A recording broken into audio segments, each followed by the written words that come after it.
Hello दोस्तों, Arvind sir motivation channel पे आपका स्वागत है। यहाँ पर मैं आपके लिए लेके आता रहता हूँ इन्फॉर्मेशन एंड मोटिवेशनल वीडियोस। आज का ये वीडियो इन्फॉर्मेशनल है। अगर ये वीडियो पसंद आए तो लाइक और शेयर कीजिएगा और अरविंद सर मोटिवेशन चैनल को सब्सक्राइब कीजिएगा। इंस्टाग्राम पे फॉलो करने के लिए लिंक दिया है डिस्क्रिप्शन में, क्लिक करके फॉलो कर सकते हैं। कमाल का फैसला आया है सुप्रीम कोर्ट की तरफ से। और क्या फैसला है देखिए, रेप में होने वाला 2 फिंगर टेस्ट हुआ बैन। सुप्रीम कोर्ट का बड़ा फैसला। अभी हम लोग ये भी समझेंगे कि ये 2 फिंगर टेस्ट होता क्या है और इसका क्या इंपैक्ट या क्या प्रभाव है एक रेप पीड़ित महिला के ऊपर, इस बात को भी समझेंगे। आइए देखते हैं। तो ये जो न्यूज है आपके सामने देखिए, जनसत्ता की और भी सारे मीडिया हाउसेस में 2 फिंगर टेस्ट बैन, बलात्कार की शिकार को और पीड़ा देता है 2 फिंगर टेस्ट, इसे करने वाला माना जाएगा दोषी। सुप्रीम कोर्ट का फैसला, इस टेस्ट को करने वाला दोषी माना जाएगा। आगे, supreme court slams 2 finger test in rape cases. देखिए, 2 फिंगर टेस्ट को ठीक नहीं मान रहे हैं, बहुत ही गलत मान रहे हैं और इसे करने वाला, इस टेस्ट को परफॉर्म करने वाला दोषी माना जाएगा। डॉक्टर लोग करते थे, किसी का दुर्भाग्यवश अगर रेप हो जाए तो ये टेस्ट करने के लिए कि उसका रेप मेडिकल एग्जामिनेशन होता है ना, रेप करने के बाद केस बनाते हैं। जब मान लो फाइल हो गया, पीड़िता पुलिस के पास पहुंची तो पुलिस उसका मेडिकल एग्जामिनेशन कराती है, तो उसमें अक्सर ये टेस्ट किया जाता था 2 फिंगर टेस्ट। अब ये 2 फिंगर टेस्ट होता क्या है ये हम लोग समझ लेते हैं, जिससे कि क्लैरिटी बने और ये समझे कि किस तरह ये, अगर रेप पीड़ित कोई महिला है तो उसके दिमाग पर और दिल पर क्या असर डालता होगा ये। तो क्या है 2 फिंगर टेस्ट? जैसा कि इसके नाम से ही जाहिर है, इस टेस्ट में कोई डॉक्टर किसी महिला के प्राइवेट पार्ट में उंगली डालकर यह बताने का दावा करता है कि वह महिला सेक्सुअली एक्टिव है कि नहीं, यानी वह महिला नियमित यौन संबंध बनाती है कि नहीं। तो डॉक्टर साहब फिंगर्स को प्राइवेट पार्ट्स में डालते हैं और उससे यह बताते हैं कि जो महिला है वो नियमित रूप से संबंध बना रही है कि नहीं, ये जानकारी वो लेते देते हैं। यह हाथों से जांच करने की एक पुरानी प्रक्रिया है। आमतौर पर यह माना जाता है कि किसी महिला का 2 फिंगर टेस्ट पॉजिटिव आता है तो वह सेक्सुअली एक्टिव है। इसके उलट अगर पॉजिटिव टेस्ट नहीं आता तो सेक्सुअली एक्टिव नहीं है या इनएक्टिव है। यानी जिसका ये टेस्ट पॉजिटिव आ गया 2 फिंगर टेस्ट, उसको मानते हैं कि सेक्सुअली एक्टिव है, यानी नियमित वो संबंध, यौन संबंध बना रही है। और अगर ये फिंगर टेस्ट नेगेटिव आ जाए तो ऐसा बताते हैं कि वो नियमित यौन संबंध नहीं बना रही है। अब समझते ही तो हो गया क्या 2 फिंगर टेस्ट का मामला। आगे क्या क्या बातें इंपैक्ट है उसको समझते हैं। अब सुप्रीम कोर्ट का क्या फैसला आया है इसको देख लेते हैं। सुप्रीम कोर्ट ने सोमवार को एक बड़ा फैसला देते हुए बलात्कार पीड़ितों के मामले में 2 फिंगर टेस्ट किए जाने पर लगी रोक को कायम रखा है, यानी किसी भी तरह ये 2 फिंगर टेस्ट नहीं किया जाएगा।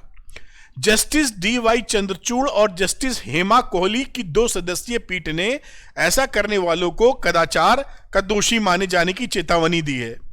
पीठ ने इस टेस्ट के जारी रहने को दुर्भाग्यपूर्ण बताया है कि यह बड़ा दुर्भाग्यपूर्ण है कि टेस्ट अब भी किया जा रहा है।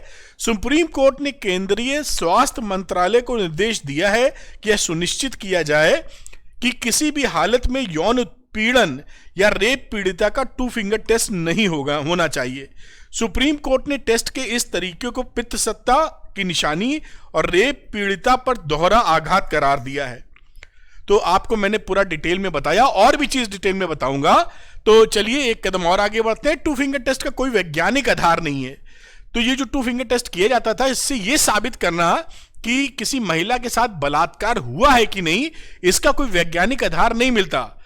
अब क्या नहीं मिलता, देखिए इसमें लिखा भी होगा, मैं आपको समझा भी दूं। इसलिए नहीं मिलता कि अगर मान लीजिए 2 फिंगर टेस्ट पॉजिटिव आ जाए तो ये आप कह देंगे कि वो महिला यौन संबंध नियमित बनाती है। इससे यह कहां साबित हो गया कि बलात्कार हुआ कि नहीं? कोई महिला अपनी किसी और के साथ जिसको पसंद करती है, हो सकता है उसके साथ नियमित यौन संबंध बनाती हो।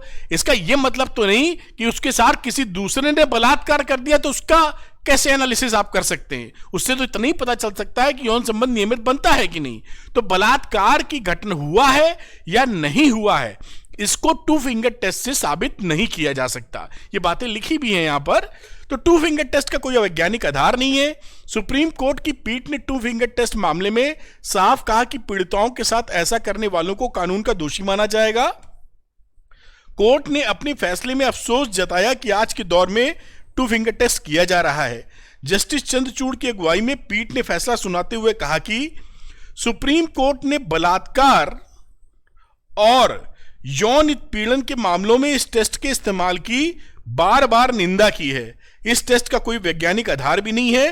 पीठ ने हैरत जताते हुए पूछा कि यह क्यों जारी है, अभी भी पहले भी मना किया है तो अभी ये जारी क्यों है। आगे देखते हैं, टू फिंगर टेस्ट के इस्तेमाल करने वालों पर चले मुकदमा। ये मांग की गई कि जो ये टू फिंगर टेस्ट कर रहे हैं उन पर मुकदमा चलना चाहिए। टू फिंगर टेस्ट का रेप के केस से क्या लेना देना, जो मैंने आपको बातें बताई।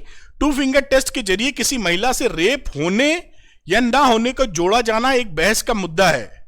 प्रगतिशील विचारधारा के मुताबिक किसी महिला के सेक्सुअली एक्टिव होने से उससे बलात्कार होने या ना होने का कोई लेना देना नहीं।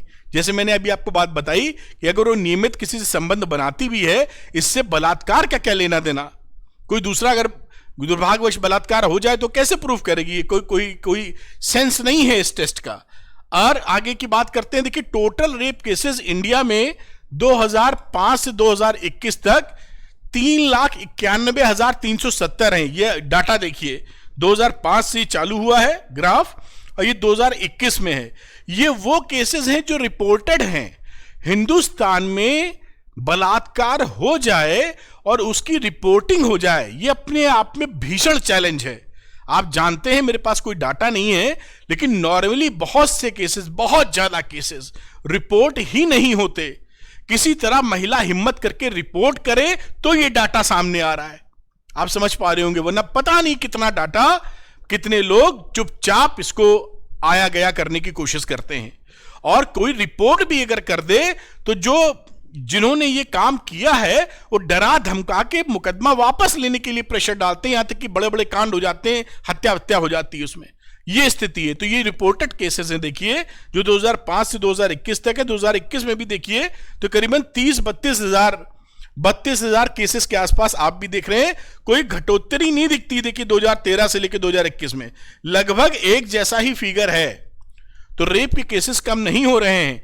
3,91,000 टोटल हैं ये 2005 से 2021। और उसके ऊपर देखिए कि ये मुकदमे जो चल रहे हैं, जिन्होंने हिम्मत की और रिपोर्ट लिखाई, पुलिस में मुकदमा दायर हुआ, उसके बाद कितने केसेस पेंडिंग हैं। 2.4 lakh cases over, India today का आर्टिकल, over 2.4 lakh cases relating to rape and POCSO pending in courts across country says government. और ये जो न्यूज है ये 2020 की है। देखिए अभी तो 22 चल रहा है, ये केसेस और बढ़ गए होंगे। 2.5 लाख कह दीजिए बड़े प्रेम से। 2.5 लाख केसेस पेंडिंग हैं। टोटल थे कितने? 3,91,000। ये देखिए 391, और उसमें से फैसला ही नहीं हो पाया 2.5 लाख केसेस का। तो ये स्थिति भी यहां बनी हुई। तो किसी तरह हिम्मत करके महिला गई कोर्ट न्याय के लिए, और न्याय अभी तक कुछ ही लोगों को मिल पाया है। इतना लेट न्याय मिलेगा तो उस महिला का जीवन का क्या होगा, मानसिक शारीरिक कितनी पीड़ा उठाई उसने, और कब ये एंड होगा। तो ये स्थिति बनी हुई है अब भी। खैर, ये एक बड़ी बात थी जो मैंने आपके सामने रखा कि टू फिंगर टेस्ट है, अब वो नहीं किया जाएगा बलात्कार के केस में जानने के लिए कि किसी महिला के साथ रेप हुआ है कि नहीं, क्योंकि इससे कोई लेना देना नहीं है। अगर वीडियो ये इंफॉर्मेटिव हो, इंफॉर्मेशन से भरा हो, तो लाइक और शेयर कीजिएगा। अरविंद सर मोटिवेशन चैनल को सब्सक्राइब कीजिएगा, और इंस्टाग्राम पे फॉलो करने के लिए लिंक डिस्क्रिप्शन में दिया है, क्लिक करके फॉलो कर सकते हैं। Thank you very much, wish you all the best.